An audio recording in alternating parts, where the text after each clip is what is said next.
Գյորջյան Կասկադ 60 ամիս փուլային վճարում բազմաթիվ առավելություններ։ Նախ 3 հարց ունեմ, մեկը վերաբերում է պարգևավճարներին։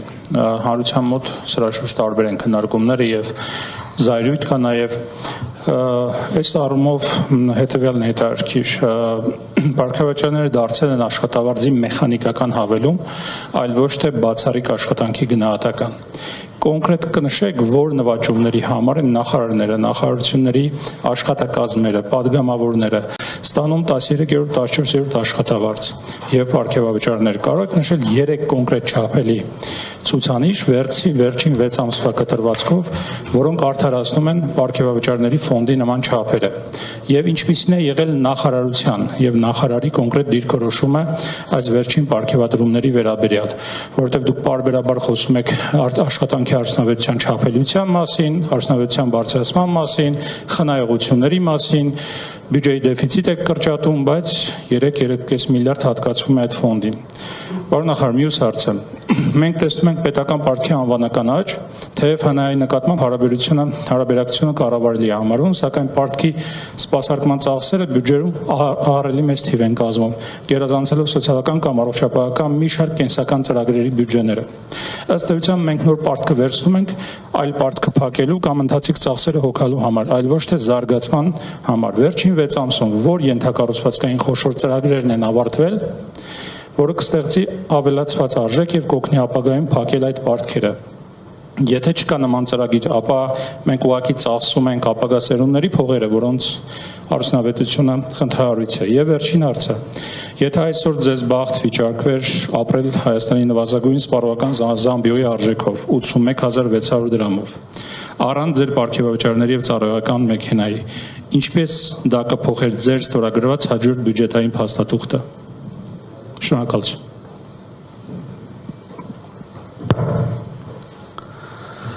Շնորհակալություն։ Նախ անդրադառնամ պարգևավճարներին, ուրեմն տեսեք, պետական պաշտոնյաների աշխատավարձը մեծ հաշվով վերջի 5-6 տարիներին չի փոխվել։ Եվ քննարկում եղել է 1-2 տարի առաջ այն մասին, որ այստեղ ինչ-որ բան է պետք անել, որովհետև ակնհայտ է, որ կան խնդիրներ կապված նրա հետ, որ որակյալ մասնագետներ եւ որակյալ կամ մեծ հաջողություն ունեցած մարդիկ, ովքեր մասնավոր հատվածում ստանում են բավականին բարձր աշխատավարձեր, իրենց ներգրավելը պետական համակարգ տարբեր պատճառներով այդքան էլ հեշտ չի եւ այդ պատճառներից մեկը նաեւ այն աշխատավարձերի մակարդակն է, որը գոյություն ունի։ Բնականաբար կարելի է նաեւ ասել, որ քաղաքական կամ հանրային գործունեությամբ զբաղվող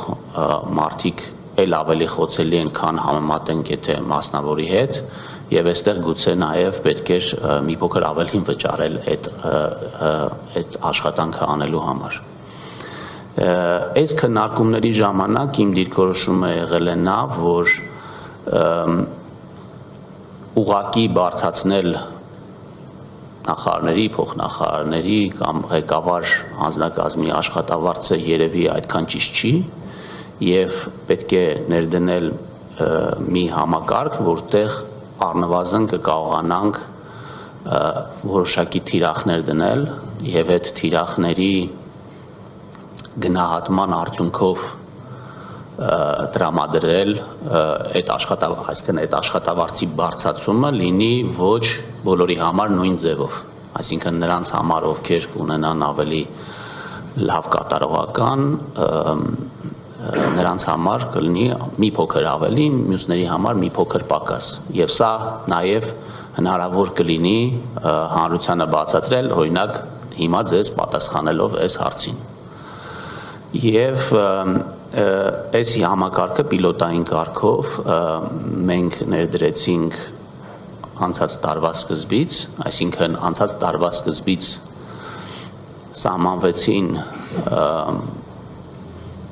թիրախային նպատակներ տարբեր գերատեսչությունների համար եւ հետո տարվա կեսում դրա վերաբերյալ եղավ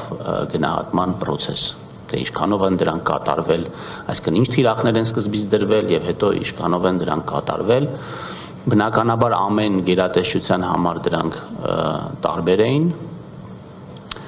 եւ այդ գնահատումը տեղի ունեցավ եւ այդ գնահատման հիման վրա տեղի ունեցավ այս պիլոտային, ես չի ասի որ սա պարգևավճար է, որովհետեւ դա ըստ էության այդ աշխատավարձի բարձրացումն է ուղղակի մի փոքր այլ եղանակով։ Այստեղ մի կարևոր հարց կա, որովհետև դուք խոսեցիք նրա մասին, որ զայրույթ է առաջանում սրանից։ Ես մի փոքր ուզում եմ սրա վրա ուշադրություն դարձնեմ, թե ինչից կարող է, օրինակ, կարող եք դուք զայրանաք։ Որովհետև տեսեք, այս քայլը անելը բավականին մի քիչ կարելի ասել խիզախ քայլ է, այս քայլը անելը, ինչի, որովհետև եթե նախկինում այսպիսի թեմա գոյություն չուներ ընդհանրապես, որովհետև ավելի հեշտ էր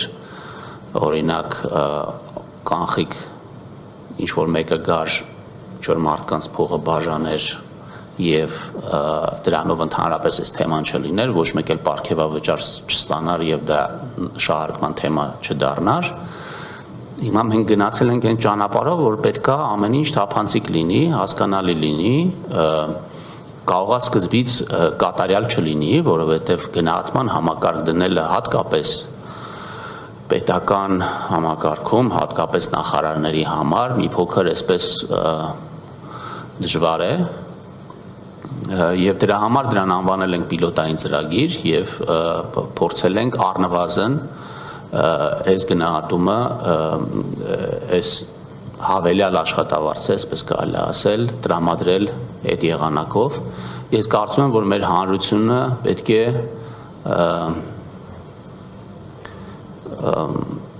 առնվազն, եթե չասեմ գոհ լինի, ապա չզայրանա սրանից, էլի, որովհետև ասենք, չգիտեմ, սրա մասին է խոսում, օրինակ ես խոսեցի նրա մասին, որ մենք հավելյալ 300 միլիարդ հարկ ենք հավաքել։ Այդ հարկը հավաքվել է նրա պատճառով, որ պետական պաշտոնյաները բիզնեսով չեն զբաղվում, բիզնես չեն հովանավորում, ազատություն է տված տնտեսական գործունեություն իրականացնելու համար, մարդիկ զբաղվում են այդ գործունեությամբ, այդ ավել հարկերը վճարվում են, եւ այդ հարկերի մի մասը կարելի է ասել, այո, պետք է վճարվի որպես աշխատավարձ եւ կարծում եմ, որ պետական բարձրաստիճան պաշտոնյաները, ովքեր բավականին լարված եւ ստրեսային աշխատանքով են զբաղված, առնվազն պետք է որոշակի սոցիալական խնդիրների մասին ամեն օր չմտածեն, որպեսզի կարողանան կենտրոնանալ իրենց աշխատանքը կատարելության հասցնելու այս մեր հանձնառությանը։ Եվ իմ մոտեցումը այս հարցին այդպիսին է, որ այո դա ցավոտ է, այո դա կարելի է շահարկել, բայց թափանցիկությունը եւ հաշվետվողականությունը այն քաղաքականությունն է, որը մենք որդեգրել ենք եւ այդ ցավոտ շահարկման գնով նույնիսկ պետքա գնանք այս ճանապարհին, իհարկե իրար հետ միասին պետքա գտնենք իհարկե, թե որն է այն վարձատրությունը, որը պետքա ստանա օրինակ նախարարը,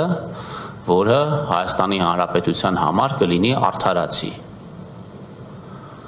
Ում հետ պետքա համեմատվի նախարարը, որ ասենք օրինակ այսա բավարար աշխատավարձ է, ընդ որում դες ասեմ, որ մենք նաև ուսումնասիրել ենք բազմաթիվ երկրների